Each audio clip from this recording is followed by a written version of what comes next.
Let us also run the dada pipeline here in addition to the vsearch. So of course we need to copy the script. So I just repeat the previous copy where we copied the vsearch script. It's in the same folder, so the same path, but it's called dada2pipeline.r. Copy that here. And as you can see, this is an R script because dada is an R package.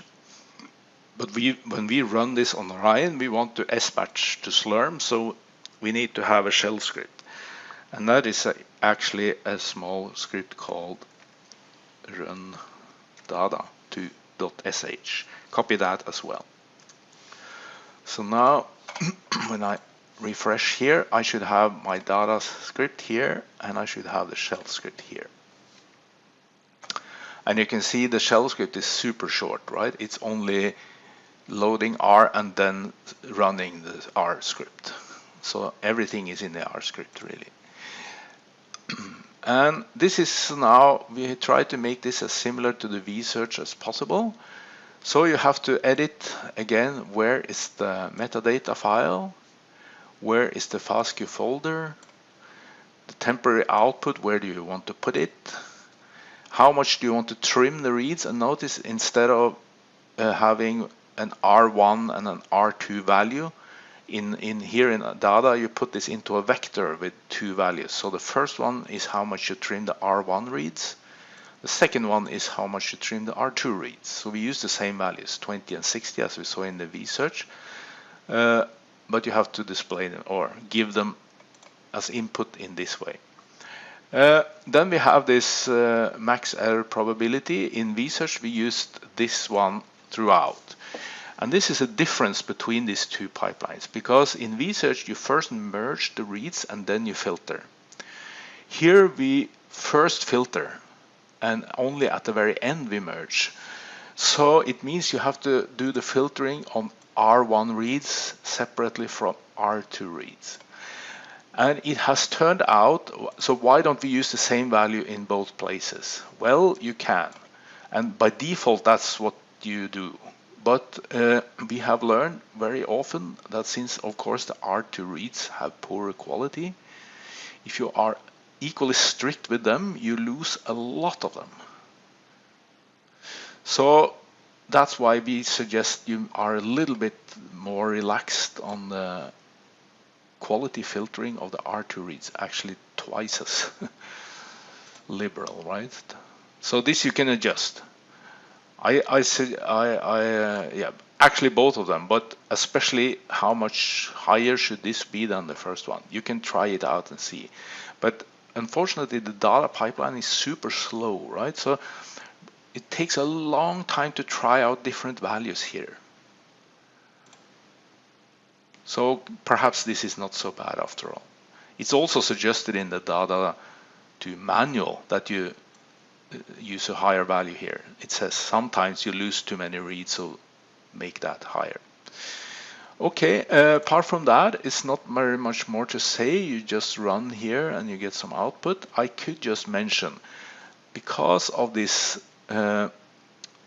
pipeline being so slow, this runs in R, we save a lot of intermediate results to that temporary folder.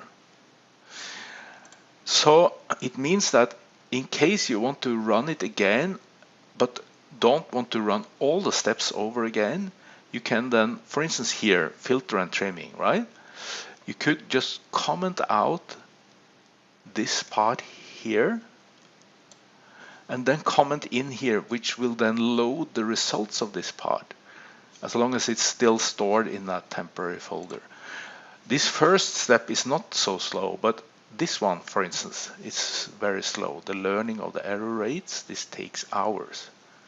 And then you can see by commenting out what is now running, and instead comment in here, if you have already done this step and you don't want to do it again, then you can just load that, right? So it doesn't have to recompute this. But of course, if you change something up here, you should rerun everything. that's for sure. But sometimes things crashes during execution, right? And you don't want to repeat all the steps again. This is an option you should take benefit from. So now we just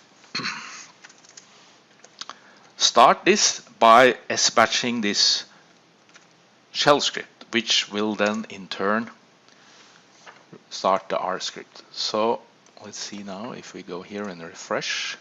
There is a log file already and it hasn't really started yet. Take some time.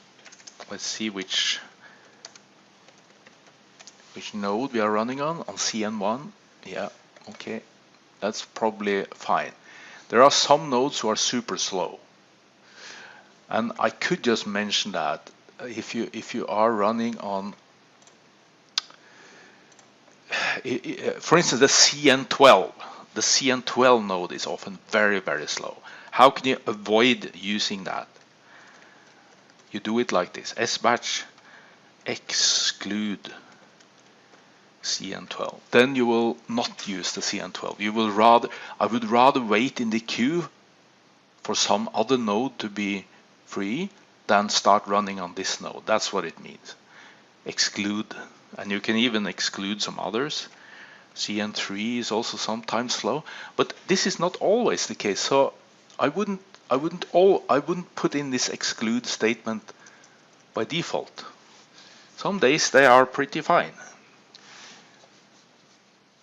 At least we can see now that the dada was temporary folder was created and it's now being filled with lots of stuff here. But this is slow, so we have to wait quite a long time before we have the centroids file and the read counts file for dada. That's what you get in the end, and just as we saw for vSearch, you will also get now a copy of the metadata inside here that you can take these extra columns with the number of reads and so on and add to the here if you like. So the same solution, you could say. Instead of updating this metadata file here, we make a new version of it down here, and you can include that if you like. Okay, so I don't think I will say anything more. Just let it run and you will get some centroids and some read counts sooner or later. Probably later. And then the dada2 pipeline is finally finished. We can see we have the centroids here. And the size, yeah, somewhere between these two. And the read counts data here corresponding. And then we can delete the log file.